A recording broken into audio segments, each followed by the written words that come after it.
السلام علیکم۔ امید ہے آپ سب بخیر و عافیت ہوں گے۔ آج کے ایڈیٹوریل کا آغاز کرتے ہیں سورۃ بقرہ کی آیت نمبر 195 سے۔ اور اللہ تعالیٰ کی راہ میں خرچ کرو اور اپنے ہاتھوں ہلاکت میں نہ پڑو، اور سلوک و احسان کرو، بے شک اللہ تعالیٰ احسان کرنے والوں کو دوست رکھتا ہے۔ آج کے ہمارے پہلے ایڈیٹوریل کا ٹائٹل ہے نیو پی ایمز چیلنج، کہ آنے والے نئے وزیر اعظم شہباز شریف کو کیا مشکلات درپیش ہوں گی۔ آج کے اس ایڈیٹوریل میں ہم کچھ معیشی مشکلات اور اسی طرح سے بڑھتے ہوئے سیاسی کیاس، ہنگامے اور مغرب کے ساتھ ہمارے ڈکلائن ہوتے ہوئے تعلقات اور ملٹری ریسرجنس کے بارے میں اسٹڈی کریں گے، اور دیکھیں گے کہ نئی حکومت کی کیا حکمت عملی ہوگی ان تمام مسائل سے نمٹنے کے لیے۔ نئے آنے والے ویورز کو بتاتے چلیں، گرین کلر میں ہمارے پاس امپورٹنٹ فیکٹس اینڈ فگرز ہوں گے، ریڈ کلر میں ہم پنکچویشن مارکس کو ایکسپلین کرتے ہوئے چلیں گے، یلو کلر میں ہم ڈیفیکلٹ ورڈز کی میننگ کو ہائی لائٹ کریں گے، اور ایکوا کلر میں ہمارے پاس ڈسکورس مارکرز ہوں گے۔ پرائم منسٹر شہباز شریف، جیسا کہ ہم جانتے ہیں کہ شہباز شریف کو اپریل 11 کو وزیر اعظم سلیکٹ کیا جا چکا ہے۔ Incoming coalition government has its work cut out for it. تو پرائم منسٹر وزیر اعظم شہباز شریف کی آنے والی اتحادی حکومت کو بہت سارے مشکل ٹاسک درپیش ہوں گے۔ جب ہم کہتے ہیں has its work cut out for it, تو اس کا مطلب ہوتا ہے it will be a very difficult task. The new government is inheriting some daunting challenges. تو نئی حکومت کو ورثے میں کچھ بہت زیادہ ڈیفیکلٹ انٹیمیڈیٹنگ مشکلات مل رہی ہیں، چیلنجز مل رہے ہیں from the get go. From the get go کا مطلب ہوتا ہے فرام دی ویری بگننگ، یعنی کہ سٹارٹ سے ہی ان کو بہت سارے مشکل چیلنجز مل رہے ہیں۔ These include but not limited to. ان چیلنجز میں کون کون سے چیلنجز شامل ہیں، لیکن یہ یہاں تک محدود نہیں ہیں، یعنی کہ کچھ چیلنجز کا بتا دیا گیا، ڈبل کاماز میں فلو آف سینٹینس کو مینٹین رکھتے ہوئے بتایا گیا کہ کون کون سے چیلنجز ہیں۔ پہلا چیلنج ہے بدتر معیشی بحران۔ دوسرا چیلنج کیا ہے؟ گروئنگ پولیٹیکل ٹرمائل، یعنی کہ بڑھتا ہوا سیاسی کیوس، ہنگامہ۔ ڈیٹوریٹنگ relations with the western powers, مغربی طاقتوں کے ساتھ ہمارے جو تعلقات ہیں اس میں تنزلی۔ And the resurgence of military in some parts of the country, اور ملک کے کچھ حصوں میں ملٹری کا revival. On the top of all this, اور اس تمام سے بڑھ کر، we have no idea whether the ruling coalition, کہ ہمارے پاس کوئی آئیڈیا نہیں ہے کہ جو حکمران اتحاد ہے that consist of disparate parties and groups, جس میں مختلف پارٹیز اور گروپ شامل ہیں، with often conflicting political and economic aims, جس کے بہت زیادہ کنٹراسٹنگ سیاسی اور معیشی ایمز اینڈ آبجیکٹیوز ہیں، will stick together until the elections are called, کیا وہ تب تک اکٹھے رہ پائیں گے جب تک الیکشن نہیں ہو جاتے۔ دے may have achieved their common goal of ousting Imran Khan from power, اگرچہ کہ انہوں نے اپنا متحدہ مقصد حاصل کر لیا عمران خان کو ڈی تھرو کرنے کا، پاور سے نکالنے کا، but what is there long term plan, لیکن ان کا لانگ ٹرم پلان کیا ہوگا۔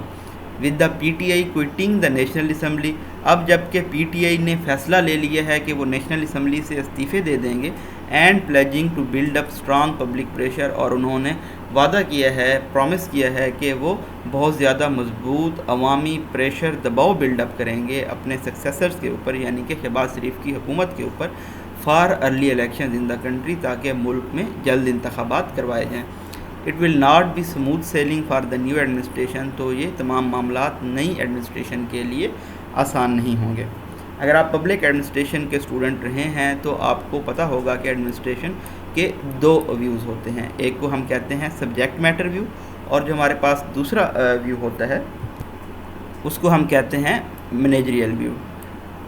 Fixing the broken economy is probably the most formidable challenge facing mister Sharif's cabinet, اور جو ہماری ٹوٹی ہوئی معیشت ہے اس کو درست کرنا غالباً سب سے مشکل چیلنج ہوگا مسٹر شریف کی کیبنٹ کو، and he should place it on the top of his agenda, اور ان کو اکانمی کو، معیشت کو اپنے ایجنڈا کی ٹاپ لسٹ پہ رکھنا چاہیے۔ P T I had inherited a bad economy, P T I کو ایک بری معیشت ملی تھی، that it has left in far worse condition, اور جسے انہوں نے بہت زیادہ بری کنڈیشن میں چھوڑ دیا ہے۔ یہاں پہ آپ دیکھ سکتے ہیں سیمی کولن ہے، سیمی کولن دو سینٹینسز کو سیپریٹ کرتا ہے، دونوں کے اپنے کلیئر میننگز ہوتے ہیں۔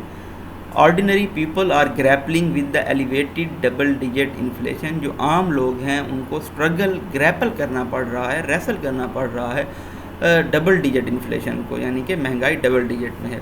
پائڈ کے ریسرچ پریڈکس کرتی ہے. پائڈ ایک انسٹیٹیوٹ ہے قائد اعظم یونیورسٹی کے ساتھ. تو یہاں پہ جو رینج ہے انفلیشن کی وہ 11 سے 11.5% رہے گی first half of fiscal year 2022-23 میں. یہ آپ اپنا کوٹ بھی کر سکتے ہیں. اور اسی طرح سے جو ویج اینڈ جاب لاسز ہیں یعنی کہ پے اور جاب کی جو لاس ہوئے ہیں, اور اسی طرح سے میکرو اکنامک انڈیکیٹرز بھی ڈکلائن کر رہے ہیں. میکرو اکنامک انڈیکیٹرز کون سے ہوتے ہیں؟ G D P growth, current account deficit, inflation, interest rate. The crisis of balance of payments is already back. اور اسی طرح سے جو crisis of balance of payment ہے یعنی کہ بیلنس آف پیمنٹس کا بحران. بیلنس آف پیمنٹس کیا ہوتا ہے؟ Difference of between all money flowing into and the outflow of money. After a short covid related respite, Pakistan کو covid سے ریلیٹڈ کچھ ایک شارٹ بریک ملا تھا. As much needed multilateral resistance is hold. اور اب جو ان کو امداد مل رہی تھی اس کو روک لیا گیا ہے کیونکہ جو سیاسی صورتحال ہے ملک کی وہ غیر یقینی ہے. ایلیویٹڈ انٹرنیشنل کموڈیٹی پرائسز, اور اسی طرح سے جو اشیاء ضرورت ہیں عالمی مارکیٹ میں ان کی قیمت بڑھ گئی ہے, خاص طور پہ خوراک اور کروڈ آئل کی. اور putting additional pressure on the فریل external sector, تو وہ بہت زیادہ اضافی دباؤ ڈال رہی ہیں آلریڈی ویک ایکسٹرنل سیکٹر کے اوپر. امپروونگ دا اکانومی, معیشت کو بہتر بنانا ریکوائرز ٹف ڈیسیجنس. اس کے لیے سخت فیصلے لینے کی ضرورت ہوگی. اور وہ فیصلے کون سے ہیں کہ انہیں کیپ کو فوری طور پہ ریموو کرنا ہوگا. کیپ کیا ہوتا ہے؟ Interest rate limit. کس چیز کے اوپر؟ الیکٹرسٹی کے اوپر اور پیٹرولیم پرائسز کے اوپر. And renegotiating a new loan with I M F, اور آئی ایم ایف کے ساتھ ایک نیا لون ری نیگوشیٹ کرنا ہوگا, دوبارہ بات چیت کرنی ہوگی. وچ ول بی ہارڈ, تو یہ بہت مشکل ہوگا اف ناٹ پاسبل, اگر ناممکن نہ ہو. Without repairing diplomatic relations with the U S and other western powers, جب تک ہمارے یو ایس اور دوسری مغربی طاقتوں کے ساتھ جو تعلقات ہیں وہ بہتر نہیں ہو جاتے. Can the ruling coalition take these politically in popular but vital decision, کیا جو حکمران اتحاد ہے یہ سیاسی طور پہ غیر شہرت یافتہ اور اہم فیصلے لے پائے گا؟ New elections are not very far off, نئے الیکشن دور نہیں ہیں. And Imran Khan's PTI will be scrutinising and criticising every move of the new set up, اور نئے سیٹ اپ کے ہر حرکت کو PTI بہت کیئرفلی ایگزامن انسپیکٹ کر رہی ہوگی اور اس کے اوپر تنقید کریں گے.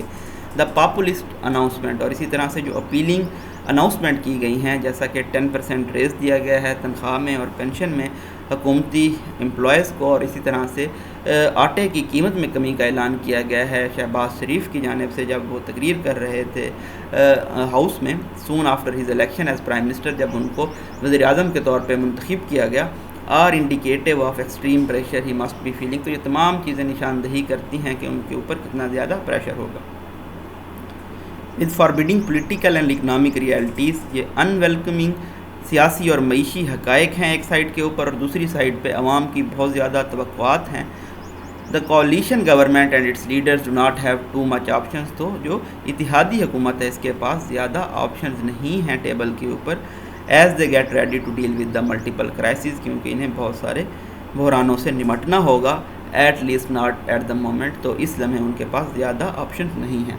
دا enormity of the economic and foreign policy challenges, اور اسی طرح سے جو سنگینی ہے معیشی اور بیرونی پالیسی کے چیلنجز کی, تو اس کے لیے ایک سخت اسٹرانگ مضبوط حکومت کی ضرورت ہے. Which is not encumbered by uncertainty over its future, جو کہ اپنے مستقبل کی غیر یقینیت کے بارے میں ہنڈر یا ابسٹرکٹ نہ ہو جائے, رک نہ جائے. And has the public mandate to take tough and unpopular decisions, اور ان کے پاس عوامی مینڈیٹ ہو کہ وہ سخت اور غیر شہرت یافتہ فیصلے لے سکیں. The wiser course would be to reform electoral rules, تو سب سے اہم کورس رستہ کیا ہوگا کہ جو الیکشن کے قوانین ہیں اس میں اصلاحات لائی جائیں. And move towards new elections at the earliest, اور جلد سے جلد نئے الیکشنز کی طرف جایا جائے. تو جیسا کہ آپ جانتے ہیں رمضان کا مہینہ ہے, اور کچھ اسٹوڈنٹس کہہ رہے تھے کہ 3 ایڈیٹوریل اسٹڈی کریں, تو یہ تھوڑا ٹف ہوگا. ایک ایڈیٹوریل پڑھا کے بھی میرا گلا کافی خشک ہو گیا ہے, تو برائے مہربانی آپ کو اتفاق کرنا ہوگا ایک ایڈیٹوریل کے اوپر فی الحال کے لیے. اس کے بعد ہم دیکھیں گے انشاءاللہ رمضان کے بعد ہم سٹارٹ کریں گے. ان کا PDF بھی پرووائڈ کرنا میں کوشش کر رہا ہوں. اور اس کے ساتھ ساتھ میں دیکھ رہا تھا کہ جیسا کہ آپ کا ایگزام بھی اپروچ کر رہا ہے, 1 مہینے بعد تقریباً اسی تاریخ کو 12 مئی کو آپ ایگزامینیشن ہال میں بیٹھے ہوں گے. تو میں چاہ رہا تھا کہ میرے نوٹس تو ویسے اولڈ ہو گئے ہیں, پرانے ہیں, لیکن اس ڈیٹا کو آپ اپڈیٹ کر سکتے ہیں خود سے. تو میں چاہ رہا تھا کہ جو 1 لائنر نوٹس ہے وہ آپ کو ڈیلی ایک چیپٹر پڑھایا جائے، جنرل سائنس اینڈ ایبلٹی کا، اسلامیات کا، پاک افیئرس کا۔ کرنٹ افیئرس تو ہم آلریڈی ڈسکس کر ہی رہے ہیں، ایسے اور پریسی بھی ہمارا کور ہو رہا ہے۔ تو اگر آپ کہیں گے تو جو میرے اپنے سبجیکٹس تھے وہ بھی میں آپ کو پڑھا سکتا ہوں، جس میں political science, public ad, gender studies, Punjabi شامل تھے۔ تو کوشش کروں گا کہ میں وہ 1 لائنر نوٹس آپ سے شیئر کرنا سٹارٹ کروں، بریفلی ان کو پڑھ بھی دوں، تاکہ اگر رائٹنگ آپ کو سمجھ نہیں آتی تو وہ بھی آپ کو سمجھ آنے لگ جائے۔ اگر آپ چاہتے ہیں کہ ہم یہ سیریز سٹارٹ کریں، الگ سے پلے لسٹ بنائیں جس میں ہم ان تمام چیزوں کو ڈسکس کر سکیں، تو اپنی رائے سے ضرور آگاہ کیجیے گا، تاکہ ہم اس سیریز کو بھی سٹارٹ کریں اور ان کو بالکل ہی شارٹلی 5 to 10 منٹس میں ڈسکس کریں۔ پہلے کچھ دنوں میں، 15 دنوں میں ہم 2 سبجیکٹ ڈسکس کر لیں، اور اگلے کچھ دنوں میں باقی سبجیکٹس ہم ڈسکس کر لیں۔ تو اپنی رائے دیجیے گا کہ کس طرح سے ہم کو یہ ڈسکس کرنا چاہیے، کوئی ٹائم ٹیبل ہو تو وہ بھی بتائیے گا، آپ کے مطابق ہم اس کو ڈسکس کر لیں گے۔ اپنی دعاؤں میں یاد رکھیے گا۔ تھینک یو سو مچ۔ اللہ حافظ۔